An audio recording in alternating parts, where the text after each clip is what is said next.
ગઈકાલે એપ્રોક્સિમેટલી સાંજે 6:00 લઈ અને 6:30 સમયગાળામાં છે ને કાલાવાડ રોડ પર ક્રિસ્ટલ મોલ છે.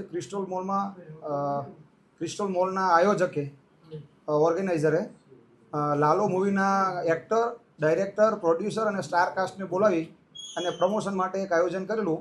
એ આયોજનમાં એ લોકોએ કોઈપણ પ્રકારની પૂર્વ મંજૂરી લીધેલી નહીં કે કોઈપણ પ્રકારની જાણ પોલીસ વિભાગને કરેલી નહીં, અને જેના લીધે સડનલી સ્ટારને મળવા માટે થઈ અને ભીડ એકત્ર થઈ જતા આ ભીડ છે એ ત્યાં જે હ્યુમન કેપેસિટી છે એના કરતાં વધી જતા એમના વિરુદ્ધમાં ધોરણસરની કાર્યવાહી કરવામાં આવે. ખાસ કરીને જે ક્રિસ્ટલ મોલના આયોજક છે, જે ક્રિસ્ટલ મોલનું આયોજન કરનાર સમીરભાઈ રામજીભાઈ વિસાણી વિરુદ્ધમાં ભારતીય ન્યાય સંહિતાની કલમ 223 મુજબ મહેરબાન કમિશનર સાહેબના જાહેરનામા ભંગની કાર્યવાહી કરવામાં આવી છે. કોઈનો જીવ જોખમાય એમ હતો તો માત્ર જાહેરનામું ભંગ બદલ જ શા માટે કાર્યવાહી? આ બાબતે તપાસ ચાલુ છે અને નિયમ અનુસાર કાર્યવાહી કરશું. કલાકારોએ વિડીયો બનાવ્યો હતો અને વિડીયો દ્વારા રાજકોટની જનતાને આમંત્રણ આપ્યું હતું.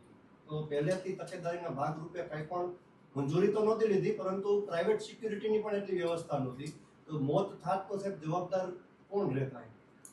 ભાઈ, આ બાબતે તપાસ ચાલુ છે અને આ લોકો કલાકારોને પણ જરૂર લાગશે તો એમની વિશેષ પૂછપરછ કરીને એમના નિવેદનો મેળવીશું. આ બાબતે બન્યા બાદ તુરંત છે ને અમારા સ્ટાફ દ્વારા અમો સાથે રહી અને ઘટના સ્થળની વિઝિટ લઈ અને સ્થળ તપાસ કરી બાદમાં ગુનાહી જણાઈ આવેથી ગુનો દાખલ કરેલ છે. બીજાને આ શું અપીલ કરશો, કારણ કે ગંભીર દુર્ઘટના ટળી છે અત્યારે?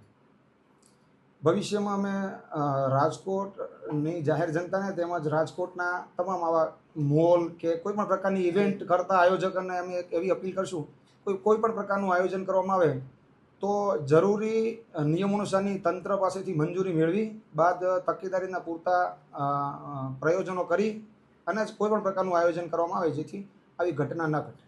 કોઈ પણ પ્રિમાઇસીસમાંના ઇન્ટરનલ હ્યુમન કેપેસિટી હોય એના કરતાં ઓછી વ્યક્તિઓને ભેગી કરવાની હોય છે ત્યારે કોઈ ઇસ્યુ નથી, પણ જ્યારે એની કેપેસિટી કરતાં વધારે લોકોને તમારે ભેગા કરવાના હોય તો ત્યારે તમારે પૂર્વ મંજૂરી મેળવવી આવશ્યક છે.